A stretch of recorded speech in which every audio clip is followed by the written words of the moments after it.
I'm here today with Rachel Hans, who is a French horn player and studied music history and got into the tech business about 11 years ago. Today, she runs a technology consulting team and she works at Exponent Partners. Rachel, welcome. Hello, thanks for having me.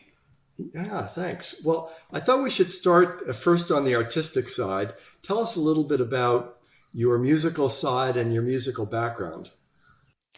Yeah, so I studied French horn performance in college and moved into music history in grad school.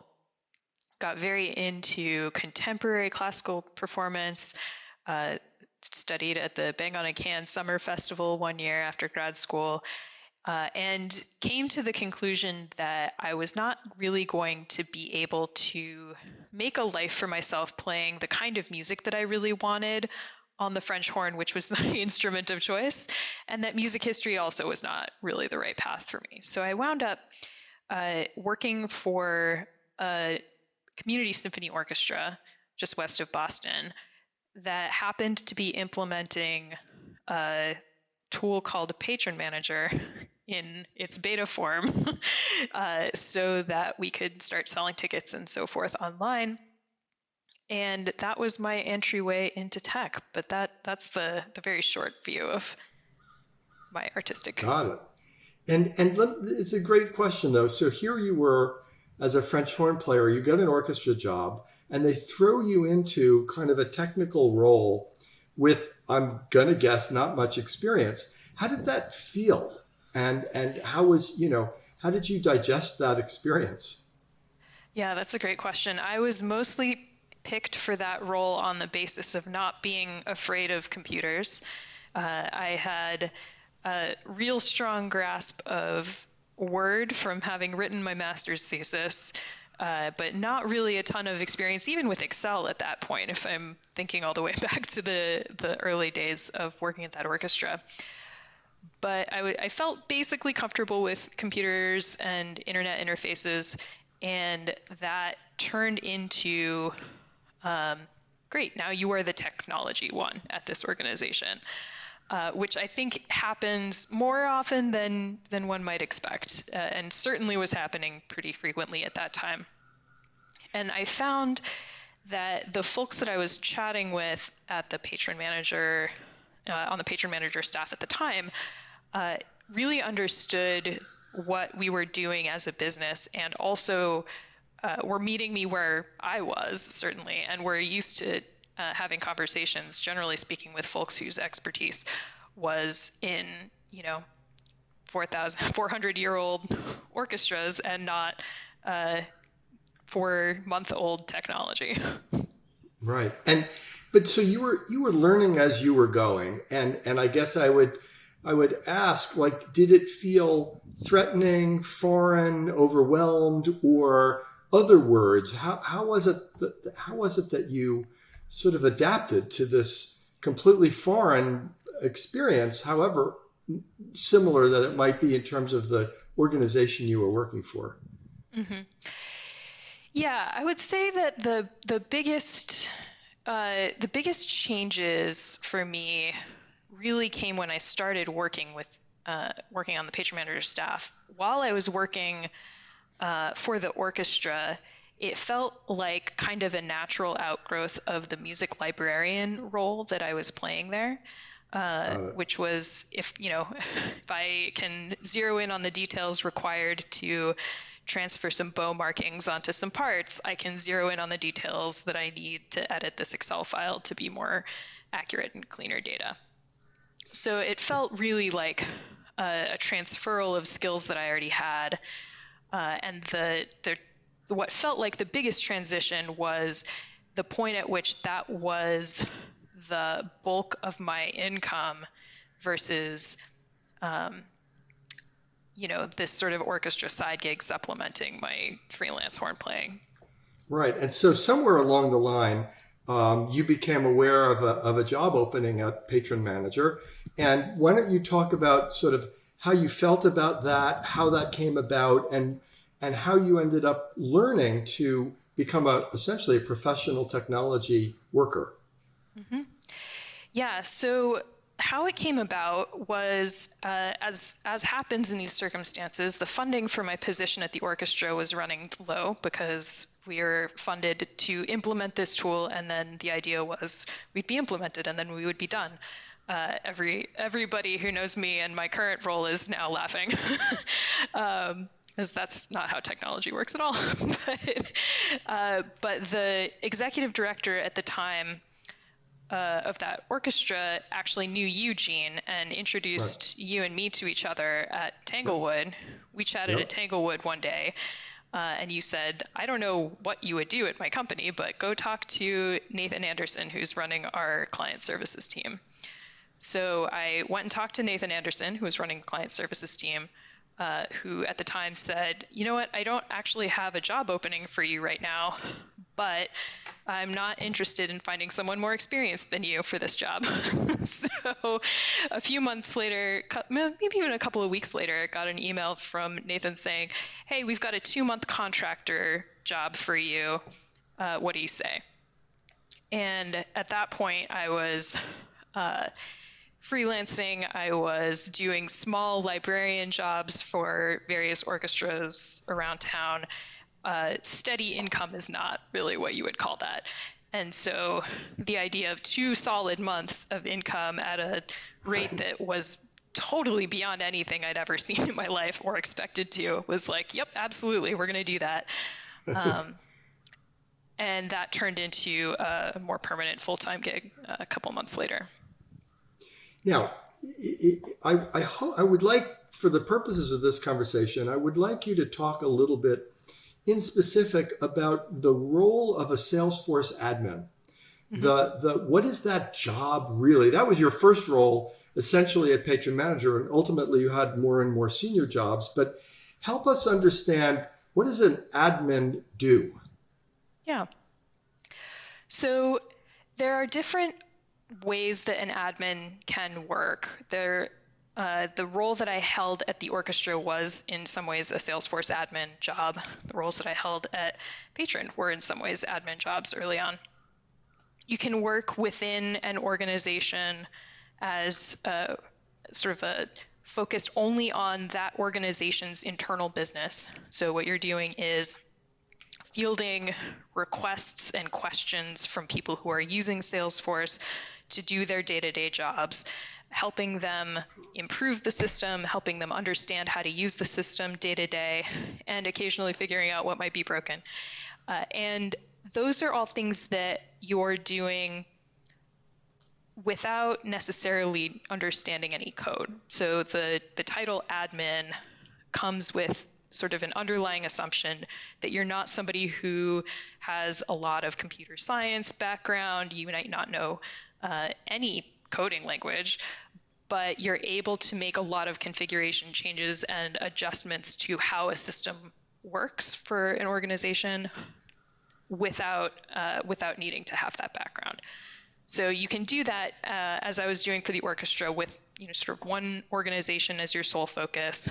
You can also do it as part of a partner organization with lots of clients. So you're spending a little bit of time with a lot of clients at once. So the first role that I held at Patron was focused on moving data from people's old systems into Salesforce.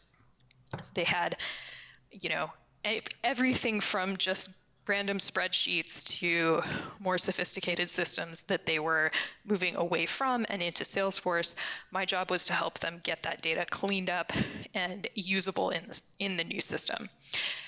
So that was a very specific focus that I was doing for a lot of different clients at once, and helped me sort of reconcile the fact that I wasn't having as direct an impact on the arts organizations that I really cared about individually, but I was able to have a much broader reach under that role than I could before. And so for someone that's in that job, give me, what are the things that are kind of the most challenging and rewarding part of the job? Yeah, I think one of the challenges that folks maybe don't expect when they're becoming a Salesforce admin is that it's really about listening to people and understanding what their challenges are. So as a musician, we're trained to listen really closely to each other. We're trained to pay really close attention to what's going on around us.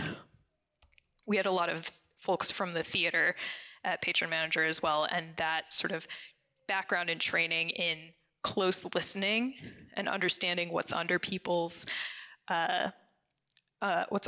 requests. Because sometimes they'll ask, hey, can I have this new checkbox on my screen that I use to enter this particular kind of data? And you could just make them a checkbox, or you could ask them why and what it'll help them do. And the best and most rewarding conversations that you get to have as an admin are where you understand the why behind what they do, and maybe give them something a little different than they had envisioned in the first place, but that might be easier, that might be more sustainable in the long run. Those are the things that are most satisfying for me. So it sounds like it's a lot of listening, it's a lot of creative conversation, and then applying technology, but not writing lines and lines of code. Mm-hmm. Yep, you need to understand how the technology functions and how data relates to other data in the system, but you don't need super deep computer science backgrounds to do this. You do need a good ear. So let's transition, and I'd love for you to give some advice to people that are thinking about doing something like becoming a Salesforce admin, working in the field.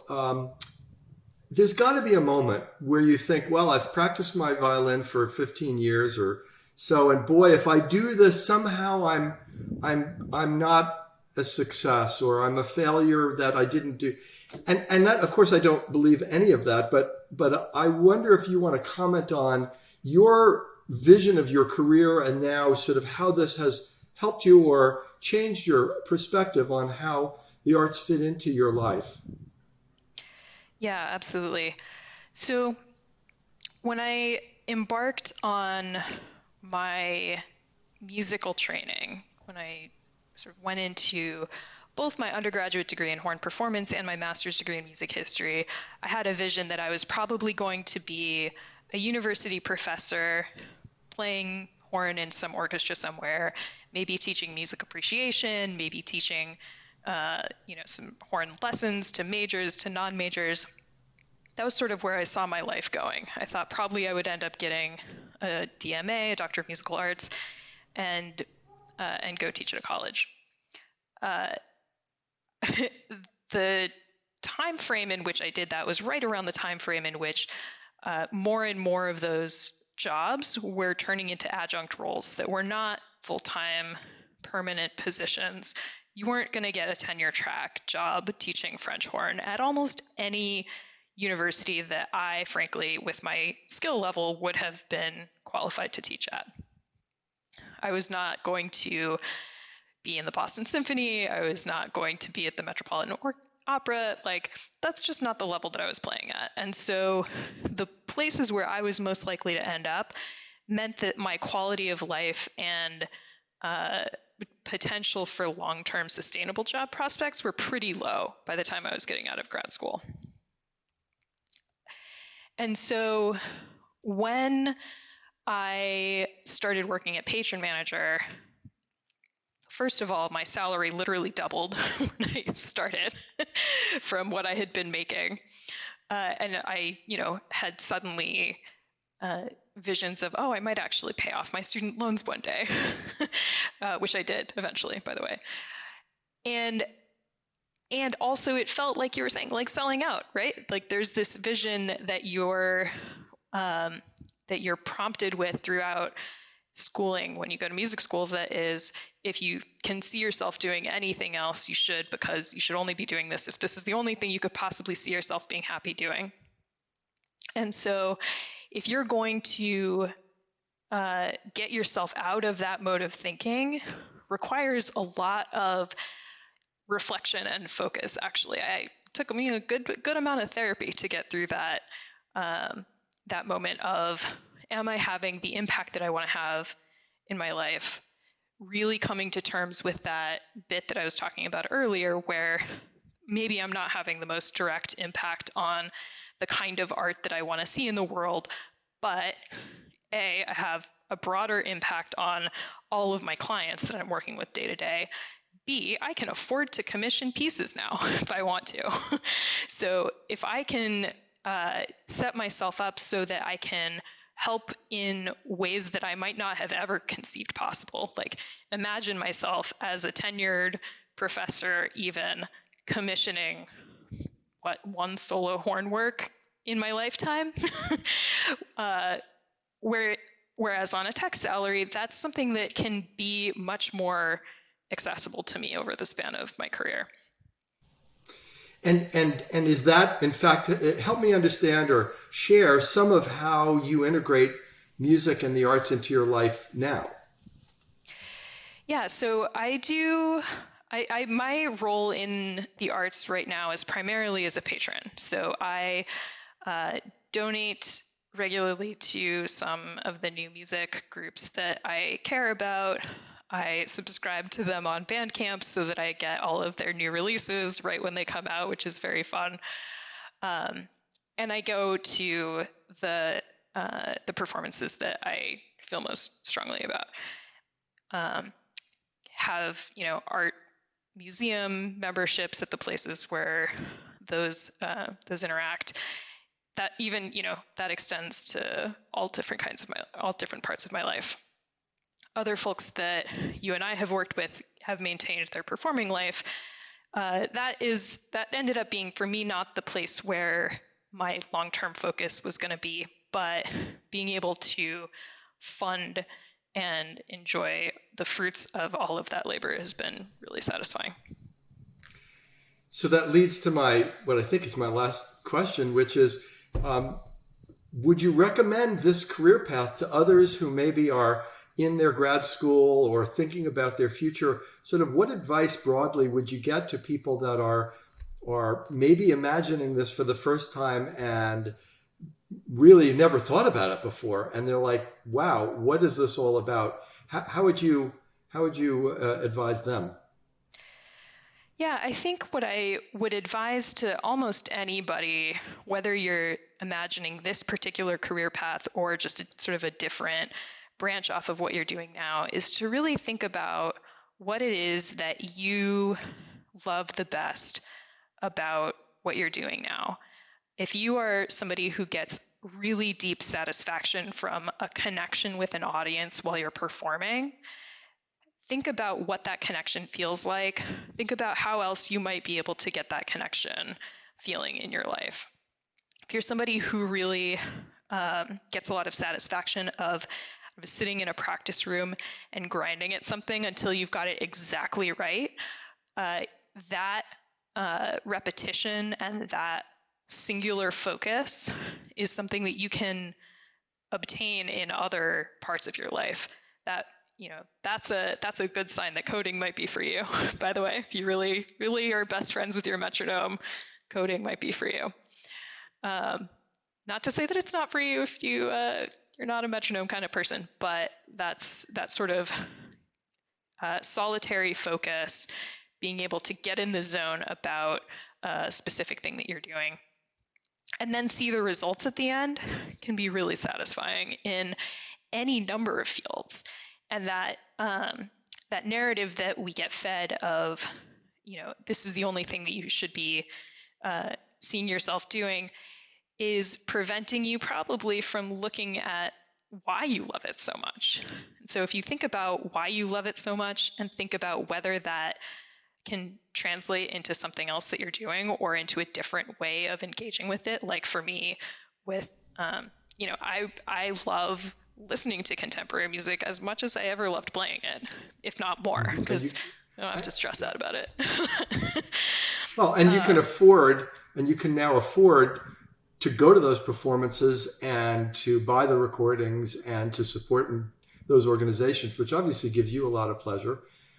So what I like to say is that you've created, it sounds like, a hybrid life.